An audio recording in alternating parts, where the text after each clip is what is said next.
Olá, bem-vindos ao The Agents Cast.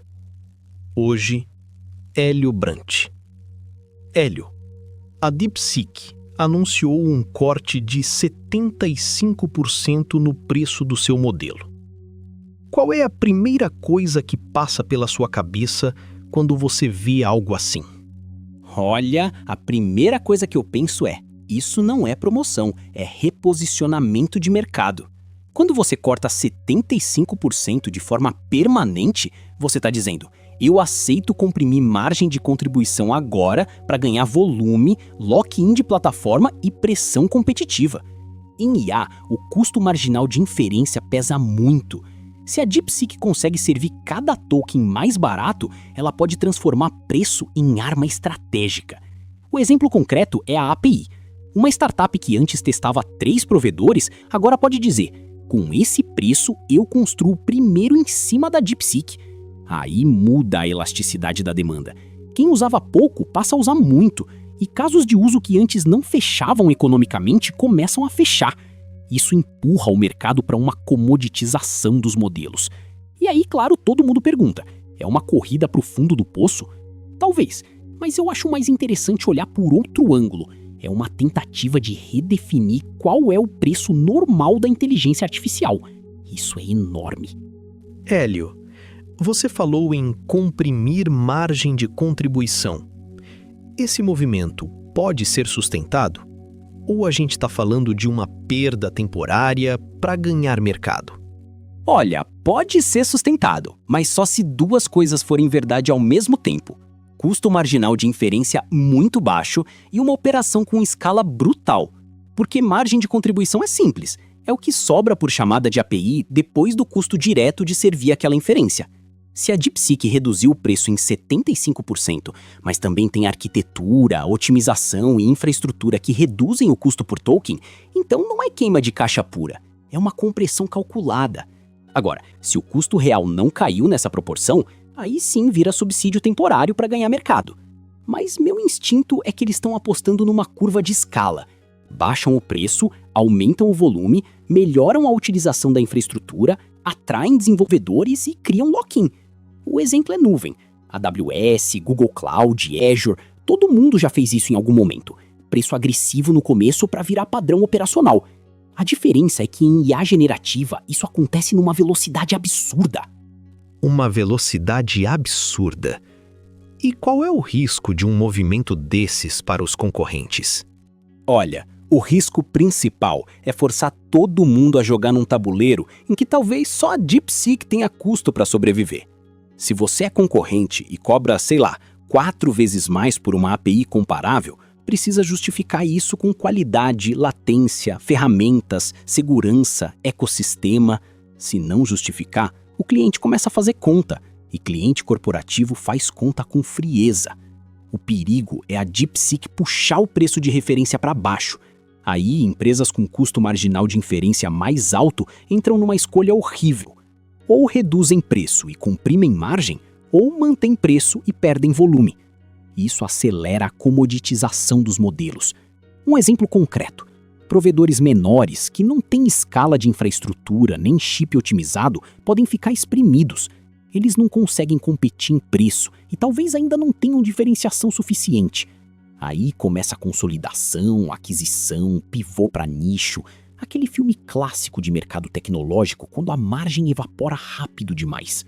Hélio, você mencionou que a DeepSeek pode estar puxando o preço de referência para baixo.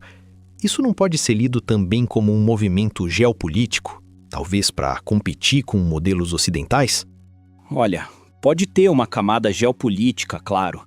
Seria ingênuo fingir que IA de fronteira existe fora de poder estatal, semicondutores, sanções e soberania tecnológica.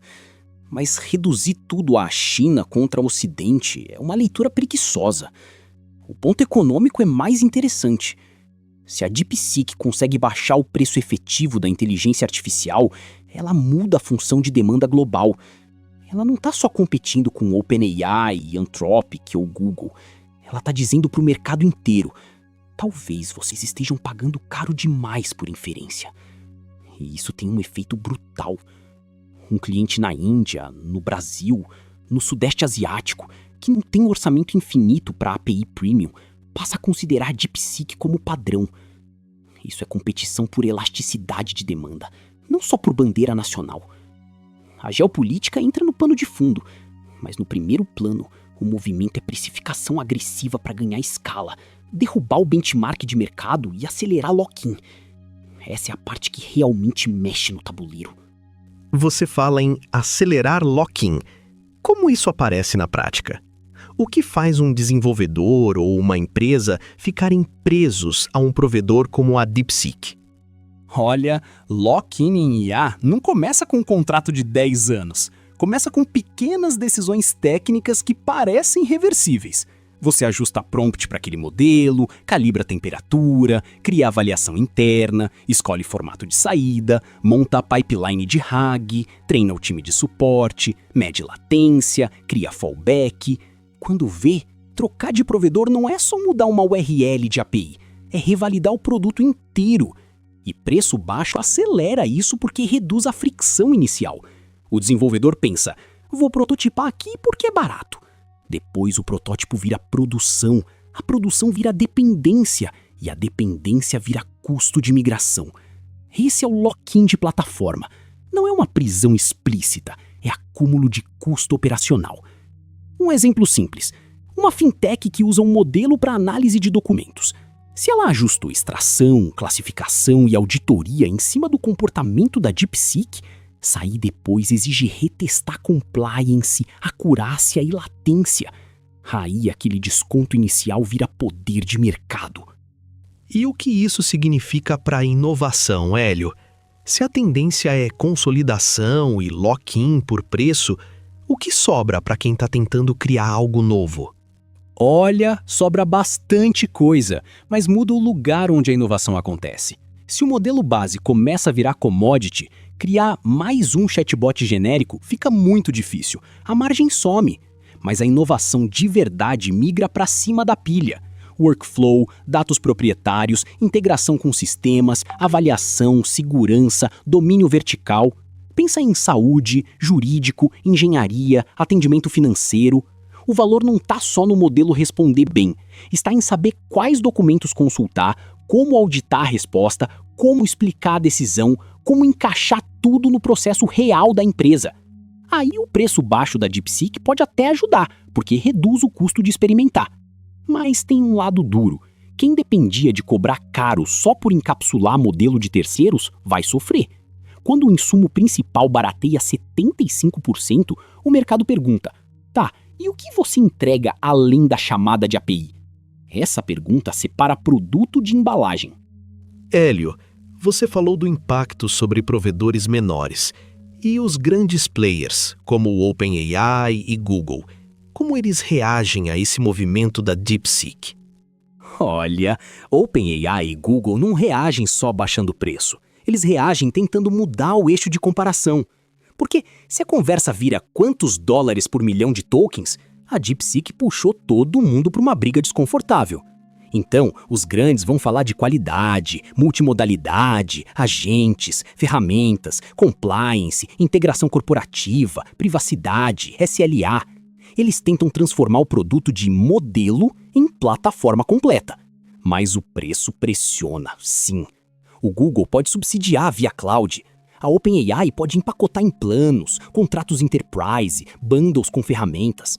O objetivo é reduzir a comparação direta do custo marginal de inferência. O exemplo concreto é, em vez de vender só a API barata, você vende um ambiente inteiro de desenvolvimento, avaliações, monitoramento, conectores, governança. Aí o cliente não compara só token, compara o custo total da operação. Mas aí eu tô saindo do assunto. O ponto é, a DeepSeek força os grandes a justificar o prêmio. E justificar prêmio é sempre mais difícil quando o concorrente entrega bom o bastante por uma fração do preço. Hélio, você tem um palpite sobre o porquê agora?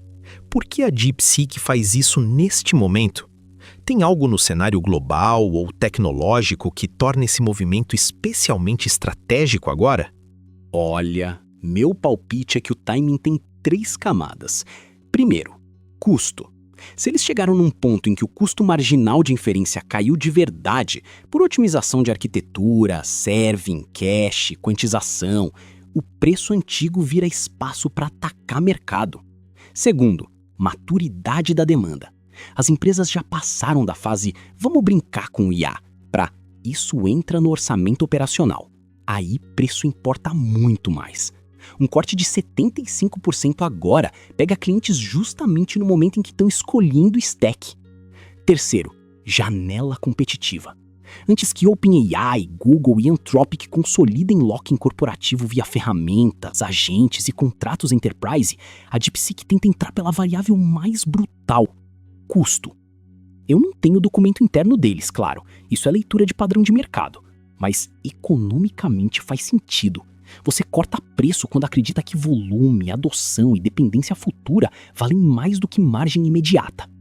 Hélio, você falou em acreditar que volume, adoção e dependência futura valem mais do que margem imediata. E se essa aposta não der certo? Qual é o pior cenário para a DeepSeek se esse corte massivo de preço não gerar o volume esperado? Olha, aí o pior cenário é eles ficarem presos numa estrutura de preço baixo sem o volume que justificaria esse preço. Isso é bem perigoso, porque quando você corta 75%, muda a referência mental do mercado. Voltar atrás depois é difícil. O cliente não pensa, era uma fase estratégica. Ele pensa, vocês aumentaram o preço. Então, se a demanda não for elástica o suficiente, se o uso não explodir, a DeepSeek comprime margem sem capturar escala. O exemplo concreto é a infraestrutura ociosa. Se eles precificaram esperando alta utilização de GPUs, cache eficiente e tráfego massivo, mas o mercado não migra nessa velocidade, você tem custo fixo pesado e receita baixa por unidade. É uma combinação ruim. E tem outro risco: atrair cliente sensível demais a preço. Esse cliente vem rápido, mas vai embora rápido se outro cortar mais. Aí vira corrida pro fundo do poço sem lock-in real. Esse é o pesadelo. Você educa o mercado a pagar menos, mas não captura a lealdade. Hélio, para fechar, qual seria um sinal de que essa estratégia da DeepSeek está funcionando, além dos números de adoção? Que indicativo você buscaria para dizer "eles acertaram"? Olha, eu olharia menos para quantas chamadas de API e mais para onde a DeepSeek começa a aparecer como decisão padrão.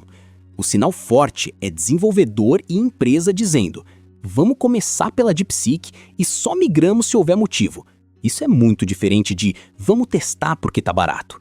Quando vira padrão arquitetural, a estratégia funcionou. Indicadores concretos? Frameworks oferecendo DeepSeek como preset, startups colocando DeepSeek no stack de produção, benchmarks internos de empresas comparando outros modelos contra ela e não o contrário. Aí mudou o centro de gravidade. E tem um sinal econômico bonito: queda na sensibilidade a pequenos aumentos futuros de preço. Se depois de ganhar volume, eles conseguem ajustar o preço um pouco sem perder clientes, é porque não compraram só tráfego, compraram dependência operacional. Aí sim, acertaram. Hélio, muito obrigado por vir ao The Agents Cast. Foi esclarecedor. Olha, eu que agradeço. Esse tema parece só uma notícia de preço, mas preço em IA é quase uma declaração de guerra econômica, né? Quando uma empresa reduz em 75% o custo de acesso à inteligência, ela não está só vendendo API mais barata. Ela está tentando mudar hábito, arquitetura, orçamento e expectativa de mercado. Isso é muito maior do que desconto. E vou dizer, os próximos meses vão ser fascinantes.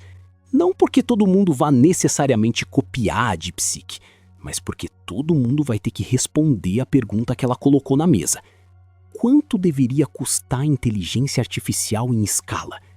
Valeu demais pelo convite. Hélio, obrigado pela participação.